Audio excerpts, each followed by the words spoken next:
어차피 제목 봤으니까. 뭐라고 돼? 제목이 뭐였죠? 불 가운데 얻은 구원입니다. 지금 이 셋 중에 어디에 해당되는 것 같습니까? 예? 예. 삶과 섬김이 두 가지가 해당이 되겠네요. 드려지는 예배인데 올해 우리 주제가 이거기 때문에 또 거기에 맞춰서 하겠습니다. 자, 먼저 이루어질 일에 대해서 한번 말씀드리겠습니다. 저도 제 분별이 아니라 이거 아주 열심히 기도하고 있고 민감하게 바라보시는 분의 그분 가운데 제가 이 얘기를 듣고 하는 것입니다.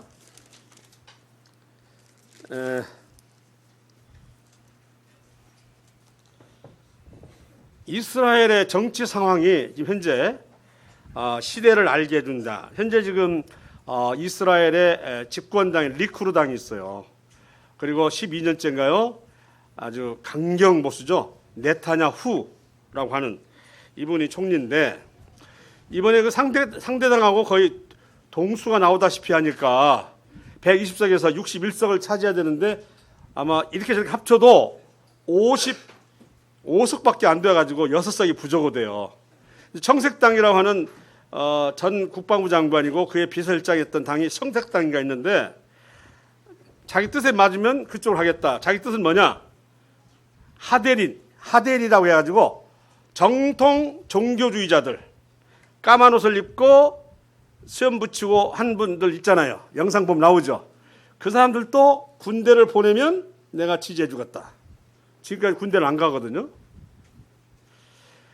네타냐후는 좀 종교성 있는 사람 같아요. 그래서 나머지 군소정당 이것저것 합쳐가지고 한 몇 석이 되는 명인데 그 사람들에게 무엇을 당근을 주냐면 당신들이 원하는 것이 성전이요? 그럼 내가 제3성전을 어떻게 지을 것인가 내가 플레이에 대해서 말씀드리겠소. 제3성전이 지어진다고 하는 것은 바로 휴거 직후에 나타날 징조를 지금 말씀하고 있는데 네타냐후 총리 입에서 그 얘기가 나왔다는 거예요. 이제 시간은 많이 남았어요. 목전에 도달했습니까? 목전에 도달했습니다. 우리 분별하신 성도님들은 그 성전을 짓기 전에 휴거할 것이다.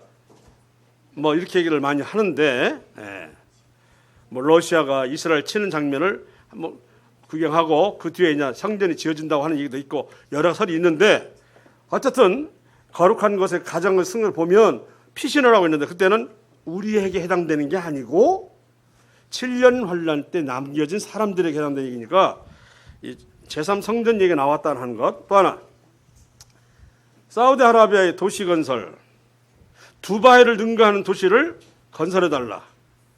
두바이 하면은 세계 최고 높은 건물이 있어요. 삼성 건설이 함께 컨소시엄을 들어가서 지은 건물이 있는데 현재 아랍에서는 거의 허브랑 정거장 역할을 하고 있는 대단한 도시인데 이거보다 더 크게 지어달라고 하면서 우리나라 삼성 기업의 이재용 회장을 만났다는 것입니다.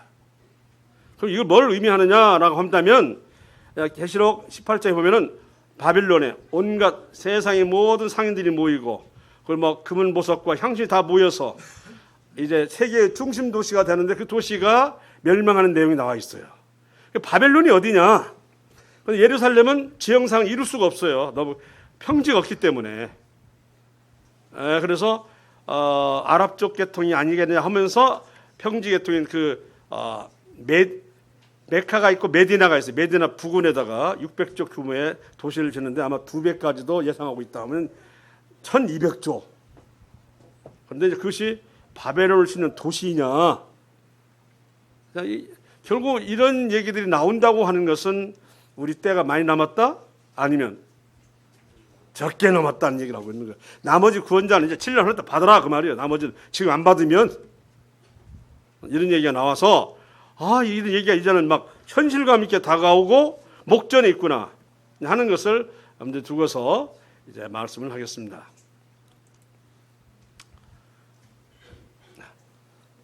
말씀을 보면 베드로전서 4장 18절에 또 의인이 겨우 구원을 받으면 경건하지 아니한 자와 죄인은 어디에 서리요?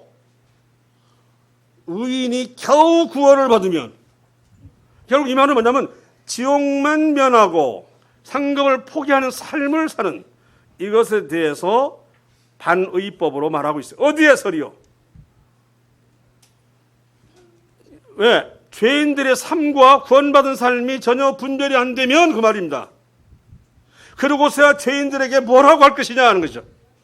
구원받았다고 하면서 그 삶이 그들과 똑같이 추구하고 똑같은 걸 누리기를 원하고 또 갖기를 원하고 육체의 소욕과 이생의 자랑이 똑같으면 죄인이라고 부를 수 있는 사람들은 어떻게 네가 구별할 것이냐 하고 말씀한 부분이고요. 고린도전서 3장에 나오는 유명한 말씀이죠. 만일 누구든지 그 위에 세운 공적이 그대로 있으면 상을 받고 누구든지 그 공적이 불타면 해를 받으리니 그러나 자신은 구원을 받되 뭐라고 써요? 불 가운데 받은 것 같으리라. 전쟁 중에서 폭탄이 팍 떨어졌어. 겨우 살아난 병사가 일어섰는데 얼굴이 어땠어요? 막 새까맣고 상처 있고 그냥 온몸이 찢어졌어. 이런 상태로 구원받으면 좋아요, 안 좋아요? 살아있기는 하지만 그 모습이 좋아 보입니까? 좋아 보이냐고요? 불 가운데 받은, 예, 복 있어라 하겠나. 자, 그래요. 안 좋아 보이잖아요. 구원받았다 한다면 우선 모습부터가 주님을 닮아 보이는 모습과 아름답고 그리고 정결해 보이는 모습일 텐데, 전쟁터에서 폭탄 맞은 자처럼 겨우 살아난 사람의 모습이었다면 얼마나 부끄럽겠냐 하는 것입니다. 그러므로 밑에 보시면 하나님의 뜻대로 고난을 받는 자들은 또한 선을 행하는 가운데 그 영혼을 미쁘신 창조주께 의탁할지어다 하고 베드로전서 4장 19절에 이어서 나옵니다. 자, 성도는 이중 국적자다. 그 뭔 말이야? 제가 한번 말씀드린 적 있어요. 이중 국적자입니다. 뭐죠? 우리 서본태 hin자님이 한번 해보세요. 왜 성도는 이중 국적자일까요? 미국 국적 가졌냐 하는 것은 아닐 것 같고, 뭐죠? 그렇습니다. 천국의 시민권, 천국의 시민의 그렇죠? 국적을 가지고 있고, 또 우리는 뭐 이 땅에 대한민국의 시민의 국적을 가지고 있는 것입니다. 우리는 이중 국적자다. 그런데 반쪽인 대한민국 시민 국적으로만 사는 것은 방금 베드로전서 4장 18절에 나온 것처럼 겨우 구원을 받으면 그 말입니다. 나머지 천국 시민에 의한 그는 무엇으로 드러내 보이겠느냐 하는 말씀입니다. 그 시편 39편 5절에 나온 말씀을 좀 의역해서 했는데, 인생의 여행 거리는 겨우 뭐라고요? 손바닥 넓이 같다고 되죠. 한 뼘이라고 했으니까 손바닥 넓이다. 기껏 자기는 장구한 세월을 산 것 같지만 하나님 보시기에 뭐라고요? 그냥 손바닥 정도 살다 가는 거다. 이렇게 말씀하고 있는 인생입니다. 그런데 그 인생의 마음이 막 우주를 가질 것 같은 넓은 마음도 가질 수 있고, 그죠? 그런가 하면 남을 미워하고 저주할 수 있는 그런 속 좁은 사람으로 살 수 있는 것도 가지고 있는 것이 인간입니다. 자, 그러면 그 원인에 대해서 한번 보겠습니다. 악한 정 잘 알고 있어요. 자, 한번 우리 서부터 이제 한번 읽어보세요. 네. 이러므로 너희도 주의하고 있으라. 생각하지 않은 때에 인자가 오리라. 충성되고 지혜 있는 종이 되어 주인에게 그 집 사람들을 맡아 때를 따라 양식을 나눠줄 자가 누구냐. 주인이 올 때에 그 종이 이렇게 하는 것을 보면 그 종이 복이 있으리로다. 내가 진실로 너희에게 이르노니 주인이 그의 모든 소유를 그에게 맡기리라. 만일 그 악한 종이 마음에 생각하기를 주인이 덕이 오리라 하여 동료들을 때리며 그 친구들과 더불어 먹고 마시리라. 생각하지 않은 날 알지 못하는 시각에 그 종의 주인이 이르러 왕을 때리고 외식하는 자가 받는 벌에 처하리니 거기서 슬피 울며 이를 갈리라. 거기서 슬피 울며 이를 갈리라 하는 그곳이 어디예요? 지옥입니다.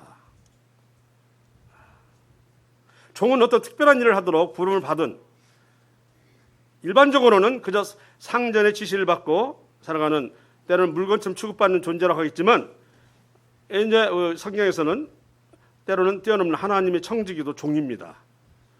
일을 맡아서 그 일을 행하는 사람들이죠. 자, 알겠습니다. 주인의 말을 가볍게 여긴다고 하는 것은 우리가 성경을 열심히 읽어도 그 말씀을 가볍게 여기는 것과 같은 얘기를 하고 있습니다. 종의 신분을 망각한다 하는 것은 우리에게 구원을 시켰는데 그래서 모든 민족을 제자로 삼아서 아버지와 아들과 성령의 이름으로 세례를 주고 그 다음에 내가 분부한 모든 것을 뭐라고 했어요? 가르쳐 지키라 이런 부분을 우리가 전혀 하지 않는 것. 이것은 하나님께 우리를 구원하신 그 은혜와 역할에 대해서 우리가 전혀 무시하고 산다는 얘기입니다. 그래서 게으름 핀다, 성실하고 산 거 원하기보다는 육체의 소욕에 몰두할 때는 하나님께서는 그 자신은 열심히 사는 것 같지만 자신을 위해 열심히 사는 것, 이것은 하나님께서는 게으름으로 본다는 것 정확히 말씀합니다. 제가 지난 수요일 날 리더물 때 얘기했습니다만 우리 자매는 돕는 배필이 되라. 돕는 배필에 대해서 잘 우리 청년들이 잘 모르시는 것 같아요. 이 돕는다고 하는 것은 그 신랑이 집안일을 열심히 하는데 함께하라 이 말일까요? 아니면 하나님을 섬기며 헌신하는 것에 대해서 말씀하는 것일까요? 어느 쪽일까요? 전자요, 후자요? 후자죠. 집안일에 열심히 서로 나누어 일하고 봉사하고 그러다 보니 지쳐가지고 정작 주님 일에 교회 일에 섬기는 일에 전혀 무능하다. 이것은 복받는 게 아니라 이는 바로 뭐예요? 상급을 빼앗기는 일이고 그 돕는 배필이 아니고 집을 허무는 자매가 되는 것입니다. 돕는다고 하는 것이 집안일을 열심히 돕고 집안일을 분석케 하며 이것이 아니라고 하는 걸 알아주시기 바랍니다. 뭔가 착각하고 있어요. 너무나 그 일에 나눠지기를 원하고 그 일을 같이 하자고 자꾸 잡아당겨가지고 정작 형제가 주님 앞에 나오지 못하고 열심히 하지 못하고 한다면 이것에 대해서는 분명히 물을 것입니다. 돕는 배필이 아니라 집을 허무는 여인입니다. 집을 세우는 여인은 현숙하고요. 허무는 여인은 뭐라고 했어요? 어리석은 여인입니다. 우리 돕는 배필에 대해서 정확히 하시기 바랍니다. 가정 가사 일에 서로 나눠 돕고 이것이 돕는 게 아니에요 지금. 주님을 섬기고 헌신하고 봉사하고 나아가고 영광 돌리는 이 삶을 위해서 자매가 돕는다고 하는 거예요. 한 가정을 이루는 것은 그래서 자식 낳고 잘 살고 잘 먹고 잘 살아라 하는 것이 목적이 아니잖아요. 온전한 한 가정을 이루어서 그 가정이 하나님께 더 시너지 효과가 있어 더한 열심을 통해서 섬기라고 하는 거잖아요. 그 가정 탄생이지. 이제 너희들끼리 서로 나누어 함께 사이좋게 인생을 즐기며 살아라. 그렇게 해서 지금 하나님께서 결혼을 제정한 건 절대 아닙니다. 왜? 이 세상이 우리가 사는 목적이 아니기 때문에. 돕는 것에 대해서 그건 아닙니다. 적어도 세워주고 밀어주고 그 일을 하도록 올려주는 이런 일에 우리 자매들이 도울 때 그 돕는 배필이라고 하는 이것을 칭호를 받는 순간 엄청난 상급이 있을 것입니다. 왜? 하나님 말씀이기 때문에. 때로는 종을 주면은 즉 상전을 열심히 사는 게 아니라 내가 이 정도 됐으니까 하고는 자식인 척하는 상전의 후계자인 것처럼 또는 예쁨 받는 누구처럼 하고 주인이 안 보이면 방종하거나 자신의 이름에 몰두하는 악한 종을 여기서는 말씀하고 있는 것입니다. 세상에 얼마 남지 않았음을 지금은 아까도 서두에서 말씀하고 있습니다. 현 총리가 제3성전에 대해서 얘기하고 있다는 것, 이건 불언간에 건물이 지어질 수 있다는 내용입니다. 그때는 이제 우리는 휴가를 대든지 아니 남아있든지 하겠죠. 남아있는 것은 저주를 받은 자입니다. 당연히 저주를 받은 자죠. 왜? 견딜 수가 없을 테니까. 이길 수가 없을 테고. 당연히 분별력이 없으니 말씀을 주의깊게 듣지 않았을 때 나타나는 상전의 말을 그것을 새겨 듣지 못하는 종은 결국은 악한 종이 돼서 쫓겨나게 된다고 하는 것입니다. 믿음의 기초가 다름의 차이를 볼까요? 이번에 목소리 좋은 누가 읽었으면 좋겠는데 누굴까? 박경원 신자가 목소리 좋죠? 네. 그 여인이 모압 지방에서 여호와께서 자기 백성을 돌보시사 그들에게 양식을 주셨다 함을 듣고 예수 며느리와 함께 일어나 모압 지방에서 돌아오려 하여 있던 곳에서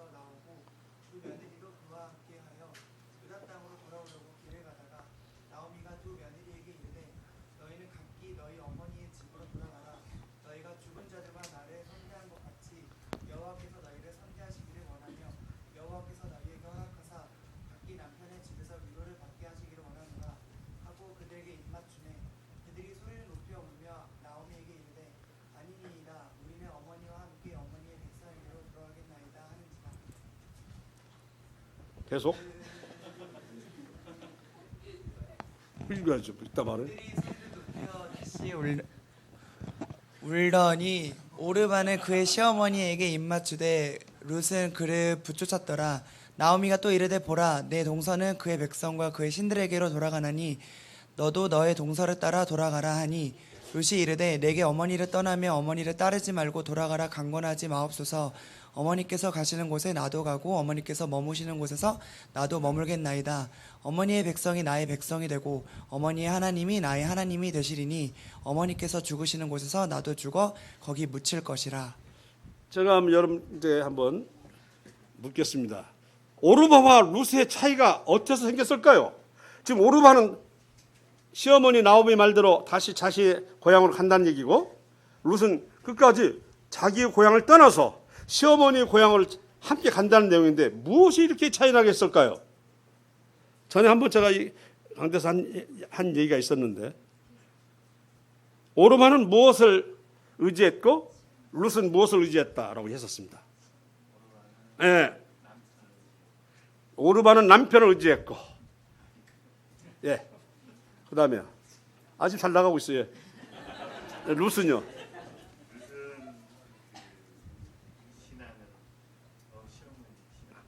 예, 시어머니의 신앙을. 예. 참 볼까요? 자. 미안해요. 룻과 오르바의 믿음의 기초가 다른 이유는 오르바는 시어머니 나오미가 선대함으로 좋아서 따랐어요. 참 시어머니 치고는 며느리가 따라갈 정도로 잘 대해주었다고 하는 것입니다. 네. 얼마나 따랐더니 나오미가 사실은 베들레헴 사람이죠. 뭐 그때나 지금이나 뭐 지금 그때 한 100,000여 명 되나 마나 한 그 베들레헴 사람인데 가뭄 들어가지고 가선 안 될 모압 지방 갔다가 그 모압 지방에서 남편도 잃고 그리고 자식도 둘이나 잃고 자신도 과부지만 두 과부 며느리를 뒀어요. 그래서 소문에 자신의 고향이 베들레헴에 하나님 복을 줘서 풍년이 들었다는 말을 들었어요. 그러니 아이고 지긋지긋하다. 그냥 가난만 끝나는 게 아니고 남편 죽고 자식 죽으면 그걸 뭐라고 그래요? 지긋지긋하다 오잖아요. 그걸 떠나려고 했는데 두 며느리가 이렇게 지금 이 얘기가 전개되고 있는 것입니다. 오르바는 시어머니가 평소에 잘해준 것 때문에 시어머니를 그 인격을 믿고 따라가려고 했는데 따라오지 말라. 너를 도와줄 사람도 없고 너를 내가 나와 함께 먹고 살 수 있는 이것도 없다. 이렇게 해서 하니까 돌아섰는데 룻은 무슨 말씀입니까? 간 곳에서도 가고 그래서 어머니의 백성은 저의 백성이며 어머니의 하나님은 저의 하나님입니다. 룻이 붙들고 있는 것은 단순히 시어머니 선대하면 붙들게 있는 게 아니라 시어머니가 섬기고 있는 무엇? 여호와 하나님이 좋아서 따라간다고 하는 거예요. 룻기 1장 16절에 어머니의 백성이 나의 백성이 되고 어머니 하나님 나의 하나님이 되시리니 그 남편을 여인은 참 아픔을 겪으면서도 며느리들에게는 대단한 신앙을 심어줬어요. 오히려 공부하기 때문에 더 매달릴 수가 있었겠죠. 왜? 이 말씀은 너무나 중요한 말씀이에요. 우리에게도 숙제라고 할 수 있겠죠. 내 주변의 사람에게 나를 통해서 내 하나님이 좋아서 함께 하고자 하는 의사가 있다면 이거야 복입니다. 자, 그래서 사람이나 남을 의식하는 신앙은 뭐라고요? 중도에 포기하거나 주저앉게 한다 싶다 하는 것을 말씀해 주셨습니다.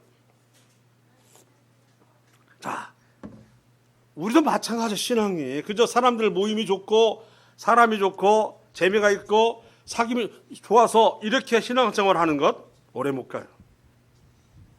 하나님이 좋아서 우리를 대속하신 예수 그리스도가 좋아서 어떤 분은 천국에 하나님 예수님이 안 계시면 예수님 어디가 봐가지고 따라간대요. 혹시라도 지옥에 계시면 지옥까지 가겠다는 것. 예수님이 좋아서 누가 나를 위해 생명을 바치는가.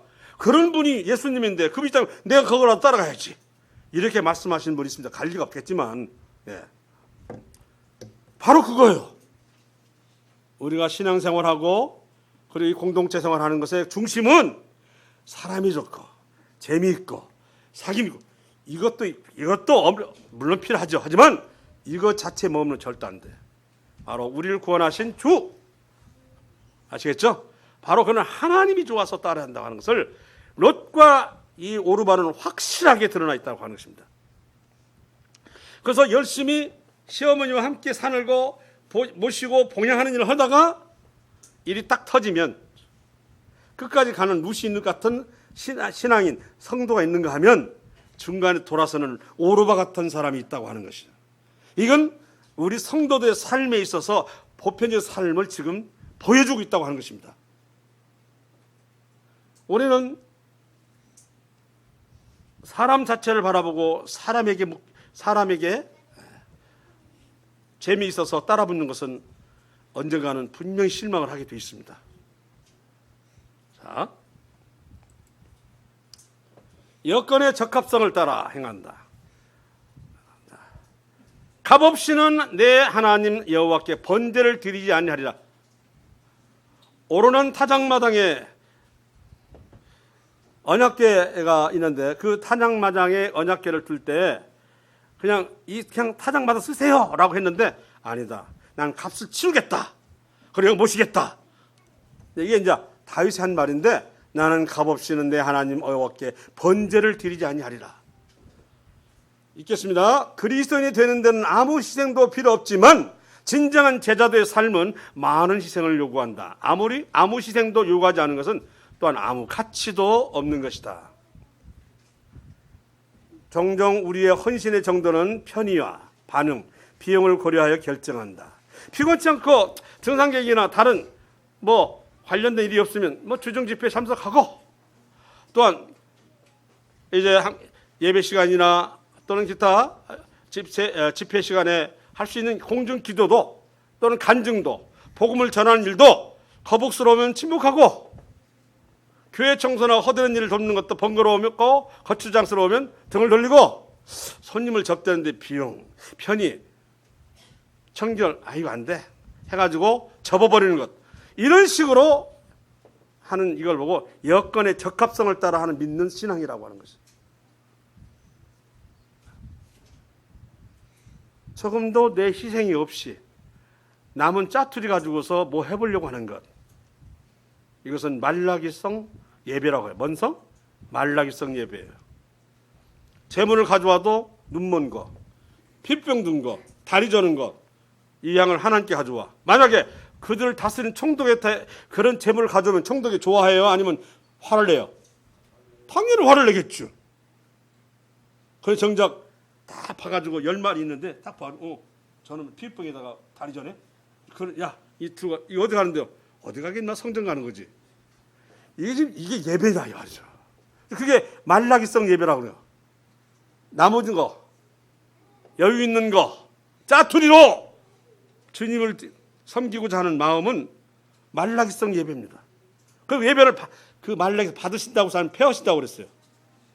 이런 예배는 난 패해버리겠다.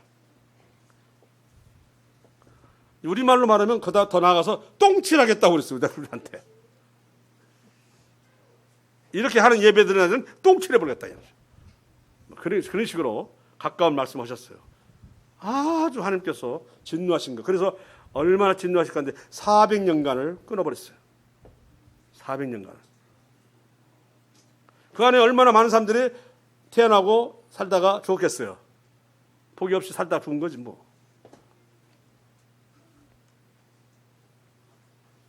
근데 그 400년간에 있어서 하나님의 역사가 없는 그 시간에 유대인들은 그 역사책으로 참 많이 나와요. 하스몬가의 가문에 치적 나오고 여러 가지 나와. 나오지만 전혀 하나님과는 관련이 있다 없다. 없는 자기들만의 잔치요. 성경에는 한 구절도 집어넣을 수 없는 400년간을 살고 있는데 자기는 요란 떨고 있습니다. 이스라엘은 안티오코스 셀류코스 왕조로부터 독립했다는 등 투쟁해서 이겼다는 등 하고 수전절 안티오코스 와가지고 성전을 불결한 것 다시 다 청소하고 그 이날을 기리자. 이건 성경에는 한 구절도 안 나와. 그러나 이스라엘은 열심히 승리의 절기로 섬기고 있다고 하는 거죠. 저보고 말한다면 웃긴다는 거지.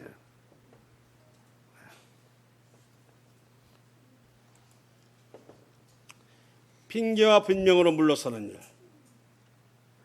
자, 우리 각 사람에게 그리스도의 선물의 분량대로 은혜를 주셨나이다. 베드로가 물 위를 걷기 원할 때 주께서 걸을 수 있는 능력을 주셨다. 모세가 백성들의 사건을 혼자 재판을 하여 매우 분주함에 대한 장인 이들의 권유가 뭐냐면 그러지 말게. 이러다 쓰러지네. 200만, 300만 된 백성들 언제 다 혼자 도맡아서 재판하겠는가? 50부장, 100부장, 10부장을 세워서 인례와 법도에 따른 재판하게 하면 하나님께서 감당할 수 있는 능력을 주시리라.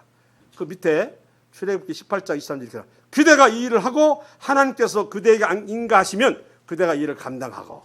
그리고 오스왈드 샌더스가 한 말이 뭐냐면 하나님께서 당신의 사람으로 당신이 임명한 모든 일을 완수하는데 필요한 모든 능력을 갖추게 하는데 전적인 뭐라고 했어요? 책임을 지신다. 누가요? 하나님이. 당신님의 일을 하고 완수하는데 그 필요한 능력은 당신님 책임져 주시고 준다. 이게 오스왈드 샌더스라고 하는 선진이 한 말이에요. 하나님 일 시켜놓고 능력도 안 주고 공급하지도 않고 그렇다면 하나님도 참 너무나 무심하신 분이잖아요. 절대로 그럴 수가 없다고 하는 것입니다. 이 일을 허락하신 뒤에 모세는 어떻게 했어요? 드디어 이들에게 맡겨가지고 재판하게 됐고 그 자기는 보다 큰 정무를 할 수 있었잖아요. 이들의 입을 통해서 하나님 말씀을 전해준 거예요.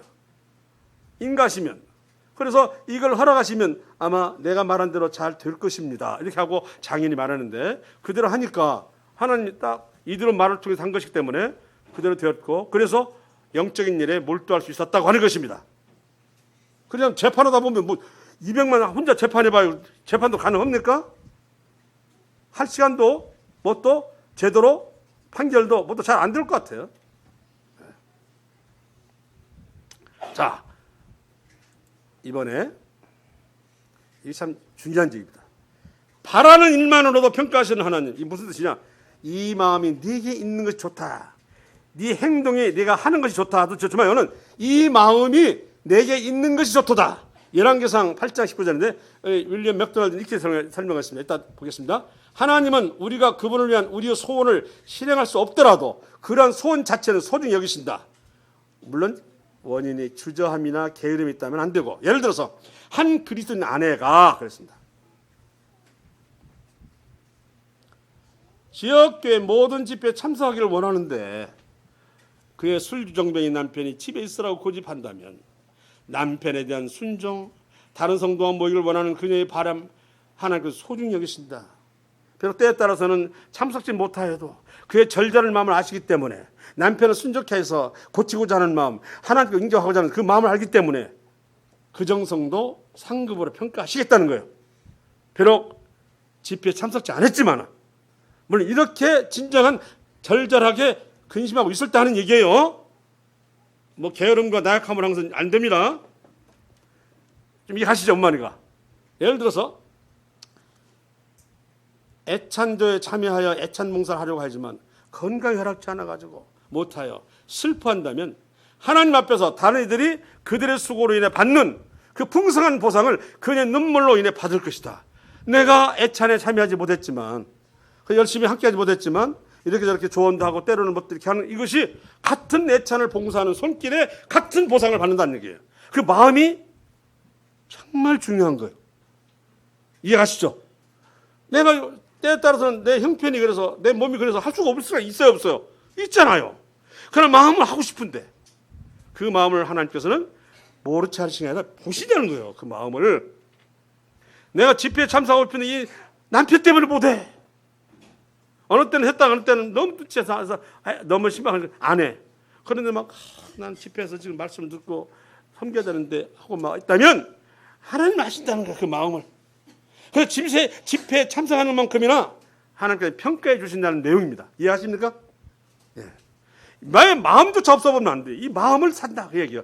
우리가 꼭 행실과 실행도 중요하지만 그 사뭇 환경이 안 되고 여건이 안 돼서 못하는 그런 경우에 그가 앓고 있는 그 마음을 보신다는 거예요. 구제 문제에도 적용됩니다. 즉 주님의 일에 이미 희생적으로 드리고 있으면서도 여전히 더 드리기만 소원한 이들이 있을 때 그날의 하나님의 장부는 놀랍게 얼마나 드는지 나는 100만 원을 드리고 싶었는데 50만 원밖에 없어. 어떻게 입었는데 누구한테 없다고 그러고 안 돼. 하고 50만 원 딱 주었어. 근데 하나님 장부에는 80만 원이 적혀 있을 수도 있다 없다. 있다 없다. 있다. 이해하시죠? 그 향하는 마음을 지금 다시 한 번 말씀드립니다. 그 마음을 품으라고 하는 거예요. 그 마음을. 모든 때에 따라서는 사람의 뜻대로 안 될 때가 있을 줄 알아요. 아는데 불구하고 안 했으니까 하고 딱 그런 것이 아니라 그 마음을 들여다보시고 당신께서 그걸 평가하신다고 하는 것. 이쯤 되면 우리가 형편이 어렵더라도 때는 못하게 할지라도 알겠죠. 그 마음을 갖는다고 하는 것 참으로 중요하다. 아시겠어요? 중요합니다. 이 마음만 가지고 하나님 보시는 거예요. 왜? 그런 마음을 가지고 있으면 언젠가는 그가 뭘 통해서 하려고 실행에 움직이 되기 때문입니다. 마음조차 없으면 그러니 일어날 수가 없죠. 그래서 여건이 없다고 좌절하지 마십시오. 그 열렬한 마음은 그 일을 행하고 있는 사람과 함께 연결되어서 하나님께서는 평가하시다고 하는 것입니다. 네. 자, 오늘 잘하는 어떤 선교사의 일을 한번 제가 소개를 하고자 합니다. 오늘 잘하면 빨리 끝날 수 있겠습니다. 우리 간증집회님이 예. 우리 선교사님 좀 건강이 좋으시면서 하는데 좀 건강이 안 좋아서 좀 오셨거든요. 건강을 회복을 위해서 기도해 주시기 바랍니다. 예. 어느 선교사의 좌절은 결코 좌절이 아니다. 말이 안 돼요. 좌절이 아니다. 이 무슨 말일까요? 좌절했는데 좌절이 아니다. 아십니까? 1920년대에 스웨덴 출신의 20대 선교사 부부 데이빗 플러드와 스베아 플러드 이게 들었습니까? 이 부부가 아프리카 벨기에령인 콩고로 갔습니다. 그래서 어느 마을을 딱 정해놓고 마을 1.5km 떨어진 곳에 둥지를 틀었어요. 근데 그 사람들 하늘 보고 다른 젊은 선교사도 함께 동역자 같이 따라왔어요. 근데 그가 선택한 마을이 그가 잘못 선택했다고 볼 수도 있지만 과연 그럴까요? 1.5km 떨어졌는데 그 마을에는 절대로 외에는 출입 금지다. 보지도 않고 만나지도 않겠다. 야, 우리가 여기까지 왔는데 그러면 먹을 것이라도 서로 나눠 먹자. 내가 돈을 줄 테니. 그러면 통로로 한 사람을 보내주겠다. 소년을 보내준 거야. 소년을. 이 소년이 왔다 갔다 하면서 전달하고 때로는 식품도 이렇게 전달을 했던 거예요. 그 마을을 들어갈 수는 없고 이런 가운데 동역했던 다른 선교사 부부는 에이, 미래가 없다 하고 떠나버렸어. 그러나 더 언젠간 열리겠지 하고 있다가 27살 아기를 출산하자마자 무섭게 말라리아에 걸려가지고 이 스베아 플러드라는 여자가 죽었어요. 그래서 그 벨기에령 그 콩고에다가 딱 무덤을 쓴 거예요. 자, 얼마나 절망되고 있어요. 그래서 2살 된 아들만 데리고 난절맞는 딸은 선교단체에 의뢰했어요. 내가 데려와도 얘를 키울 수 없겠다. 부탁드린다 하고는 떠나버렸네.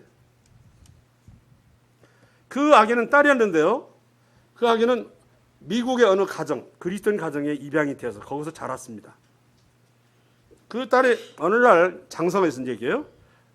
우연히 선교 잡지를 봤는데 거기에 보니까 아프리카에 선교하는 사람들의 얘기가 나오고 어느 이렇게 사진을 봤는데 사진이 흐릿하지만 스베아 플러드라고 하는 이름이 있는 거예요. 양어머니가 알려줬기 때문에 너의 부모는 선교사였다. 이런 얘기를 듣고 자랐나 봐요. 아니 콩고 그러면 혹시 내 생모일까? 그때부터 이제 찾기 시작했어요. 그래가지고 그 나와 있는 그 무덤은 자기 생모를 알게 됐고 자기 아버지는 스웨덴으로 돌아간 사실을 알게 된 거죠. 그래서 스웨덴을 이제 생부를 찾으러 갔어요. 연결된 것은 뭐냐면 거기에서 재혼해가지고 5 자녀를 줬거든요. 의붓 남매를 만난 거야. 서로 반갑게 인사하고 나눠놓고 있는데 내 아버지를 만나고 싶다고 했더니 그들의 어두운 얼굴로 물론 멀지 않은 곳에 계시지만 그분은 병이 들어서 그래서 만나도 제대로 상봉이 안 될 것이다 그랬어요. 그래도 난 보고 싶다 해가지고 이제 찾아갔더니 아니가 술병이 어지러지고 막 담배 꽁초 해가지고 집안이 어지러져 있었어요. 그날 술 취한 보니 아버지의 모습을 본 거죠. 하는데 누구냐고 하니까 내가 지난날 이래 가지고 낳은 당신의 딸입니다. 그 이름은 아가사 애기라고 하는 이제 별칭인데 애기입니다. 그런데 또 왜 이렇게 변했습니까? 그랬더니 나는 그리스도인 가정에서 하나님을 섬기고 사는 가정이 하나님 내 입에 댈지 마라. 하나님 무슨 하나님이야? 나를 버린 사람이야. 막 하면서 화를 냈어요. 근데 그렇지 않습니다. 아버지께서 일하셨던 그 콩고의 그 마을에 아버지 통로를 위해 썼던 그 소년이 자라서 목사가 돼가지고 마을을 변화시키고 자기 종족 무려 600명을 그리스도인이 돼가지고 큰 예배당을 세워가지고 지금 그 일을 하고 있습니다. 그 말 들었네. 얼마나 놀랬겠어요. 한 사람만 상대했는데 펑펑 울면서 그 여자도 그 딸 보고 내가 너를 버리고 와서 평생에 내가 마음 맺혔는데 미안하다고 하는데 그 얘기까지 들어버렸으니 막 그래가지고 하나님 앞에 회개하고 내가 잘못 생각했느라고 하면서 이제 아이고 고백 뭐라고 돼 있어요? 저는 선교를 멈추었지만 하나님께서는 그 일을 계속하셔서 열매를 맺으셨군요. 우리가 할 수 있는 것 바울이 이랬어요. 아볼로와 우리는 심는 거야. 심는 거야. 때는 물을 줘 너는. 그러나 정작 잘해가시는 분 누구예요? 지금 이 데이빗 플러드라는 사람이 한 소년에게 심었어요. 그걸 잘해가신 분이 누구예요? 하나님이셨다고 하는 거죠. 그래서 회개하고 깨닫고 감사함으로 수주간 지내다가 딸이 보는 앞에서 죽었다고 하는 거예요. 그러니까 우리가 하는 일이 주님을 위해서 한 그 일이 절대로 헛일이 아니다고 하는 것을 보여주는 예입니다. 아까 그랬죠. 내가 지금 여건이 안 되고 환경이 안 되고 힘들어도 내 마음은 불같아서 섬기고 싶고 하고 싶고 했는 이 마음을 하나님께서는 모른 체 하신다. 보신다. 놀랍게 보신다.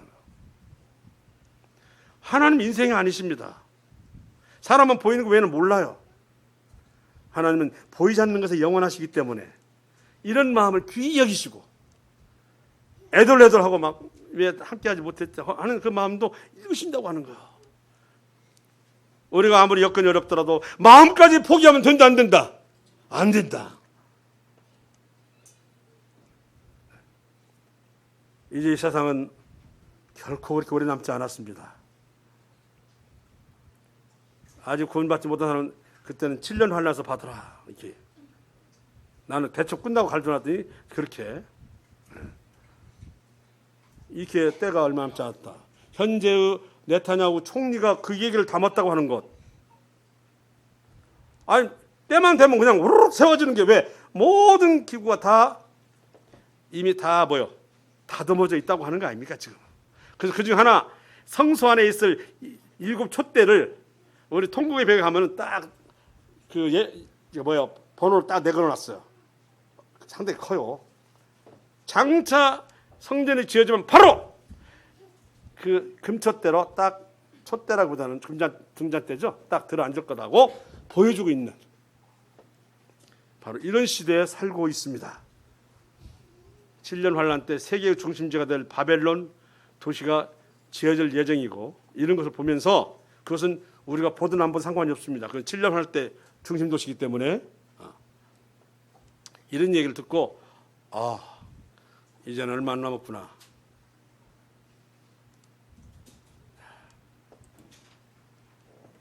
바울 사도가 이런 말을 했어요. 사도가 지니하는 으뜸 자격이 뭐냐? 자, 보겠습니다. 자, 같이 한번 읽어볼까요? 11 시작. 사도의 표가 된 것은 내가 너희 가운데서 모든 참음과 표적과 기사와 능력을 행한 것이라. 아니 당연히 사도니까 표적이 나타나야 되겠죠. 하나님 말씀을 드러내기 위해서 나타내주는 이적이 표적이잖아요. 기사 역시 표적의 한 부분이죠. 능력을, 어떤 지식을 어마어마해야 되겠죠. 일반 사람 가르칠 만한. 그런데 밑에 보세요. 그 어떤 표적과 기사와 능력보다 앞서는 것은 뭐라고 했어요? 지금 참을성이다라고 돼 있어요. 제일 먼저 나온 게 뭐라고 했어요? 모든 참음과. 이게 중요해요. 아무리 표적과 기사와 능력을 행해도 참을성 없는 사도는 사도로서 자기 있다 없다? 없다. 참는다고 하는 것은 내가 잘못한 것을 지적받는 것을 참는 건 아니죠. 그죠? 애매의 고난을 받아도 누구를 위해서 참으면? 하나님을 봐서 참으면 아름다우니라. 사람을 보고 참는 게 아니고 하나님을. 왜냐하면 사람 때문에 지금 생겼는데. 그래서 이런 거 보시면 그랬어요. 사도는 조건이 참을성이 있다 그랬어요. 바울 사도가 얼마나 많은 시련을 겪었습니까? 죽을 고비는 얼마나 졌습니까? 뭐. 가는 곳마다 자기를 죽이려는 당근파 40명이 있었잖아요. 따라붙고. 그래서 바울의 제자들 누구든 만나기만 죽일 것 같던. 그래서 디도를 고린도 어디로 보내놓고는 기다리고 있는 누구죠? 그 바울 사도 모습. 어디서 만나자. 들어와서 만나자 그랬어요. 오늘날 터키 땅에 있는데. 가서 봤더니 없대. 근데 보니까 복음을 전할만 했어. 그럼 복음 전할 거 아니에요. 근데 만나기는 디도가 안 오니까 불안해서 안 되겠다 해서 사모드락을 해가지고 마게도로 들어가잖아요. 그죠? 들어가. 거기서 만나면 얼마나 반가웠는지. 바울 사도가 항상 그렇게 살았어요. 강도 만나고 배고픔과 뭐 강에 빠져 죽을 뻔한 것과 하천을 건너다 죽을 뻔한 것과 강도 만난 것과 뭐 40에 매 하나를 감하는 것을 5번이나 맞고 돌에 맞아 죽기도 하고 뭐 이 모든 것에 뭐냐면 참음이라는 게 있었어요. 그 참음이 있었기에 그는 사도로서의 역할을 해냈다. 표적과 그리고 기사 능력을 행했다 할지라도 뭐가 없었으면 참을성이 없었으면 그냥 끝났어요. 거기서 더 못 오겠다. 다 끊어지는 참을성 때문에 그는 위대한 사도가 되었고 세계사에 그리스도라고 하는 그분이 이 땅에서 당신의 사상을 펼 때 탁월한 제자 바울 제자가 있어서 온 세상에 그리스도가 퍼졌다. 바울. 이것이 세계사에 나와 있는 기록입니다. 어느 세계사를 보더라도 그 기록 나와 있어요. 바울이라는 사람을 통해서 했다고. 바울은 참을성이라고 딱 말했어요. 자기의 경우를 아는 거죠. 참음과 그 다음에 표적과 왜? 그분은 지나가기만 해도 그림자만 밟아도 어찌라고 했어요. 봐도 나으리라. 그분이 만져도 손수건만 만져도 병이 뭐요? 난다고 하는 이와 같은 표적을 행했던 사람입니다. 그죠? 제가 됐습니다. 빨리 가겠습니다. 자, 교훈 보겠습니다.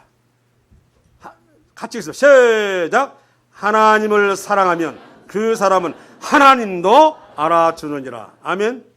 아멘이죠. 또한 두 번째 같이 읽습니다. 시작. 다른 사람들의 일을 돌아보아 나의 기쁨을 충만하게 하라. 내 기쁨을 돌아보는 데서 나타난다. 나를 보살피고 나를 입히고 하는 데서 그냥 기쁜데 남을 돌아보는 데서 기쁨이 충만해진다고 하는 것이 이것이 바로 신앙이고 믿음입니다.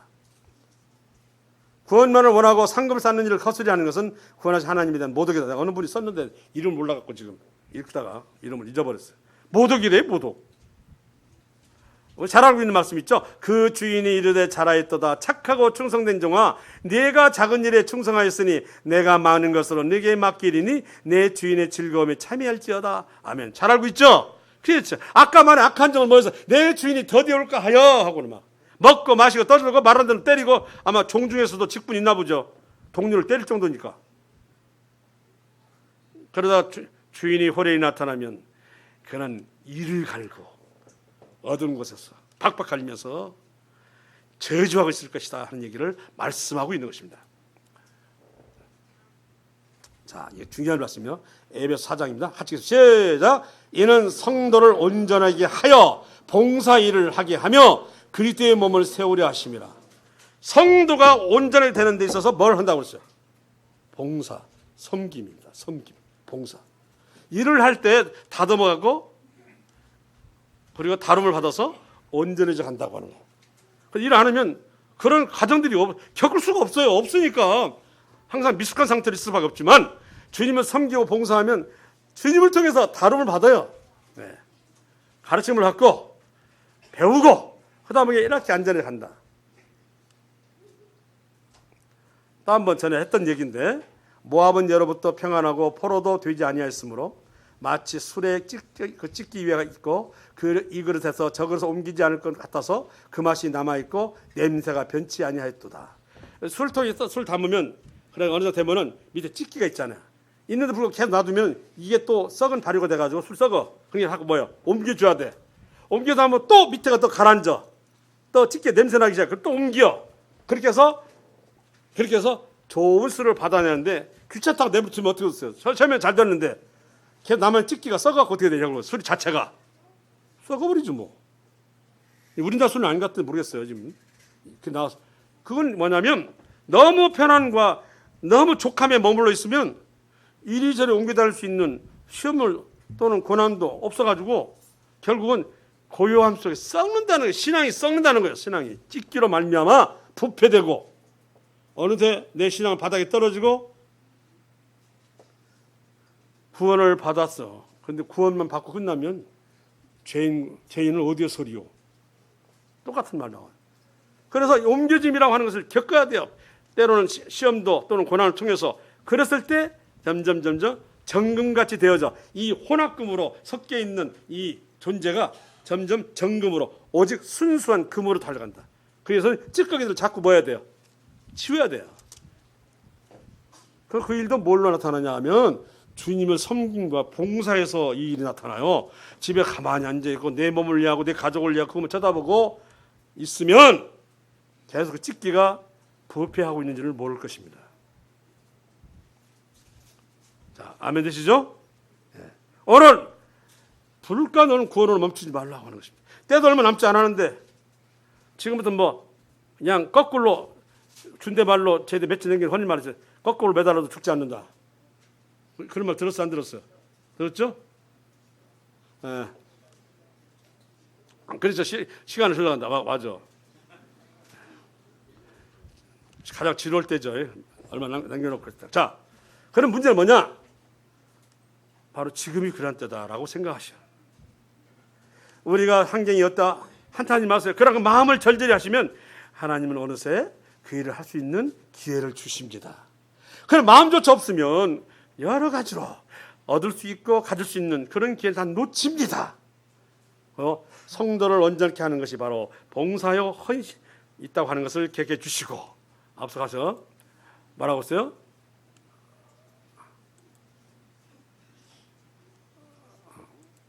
하나 더. 다른 사람들 일을 뭐라고 써요? 돌아보아서 뭐라고 써요? 나의 기쁨을 충만하게 하라. 이것입니다. 그래서 오늘 삶과 섬김을 통해서 우리의 삶을 한번 돌이켜보시고 우리의 마음까지는 어떻게든 지니고 살아야 할 이와 같은 성도가 되시기를 원합니다. 이상입니다. 좋습니다.